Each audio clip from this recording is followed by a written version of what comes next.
bismillahi raxmaan raxiim assalaamu calaykum waraxmatullaahi tacaala wabarakaatu saaxiibayaal habeen wanaagsan qodobada caawa ciyaaraha ugu waaweyn waxaa kamid ah Arsenal ayaa ku guuleysatay koobkii Community Shield-ka dabaaldegii uu sameeyey Pierre-Emerick Aubameyang kadib goolkii uu dhaliyay Liverpool oo la shaaciyay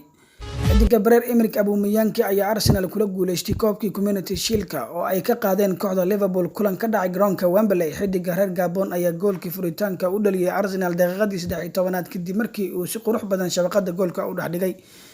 kadib goolkaasi Pierre-Emerick Aubameyang ayaa sameeyay dabaaldeg uu goolkiisa ugu hibeynaya ama ugu hadiyeynaya jilaygii reer American Chadwick Boseman kaas oo u dhintay xanuunka kansarka. Chadwick Boseman oo caan ku ahaa filimka Black Panther ayaa u dhintay Jimcihii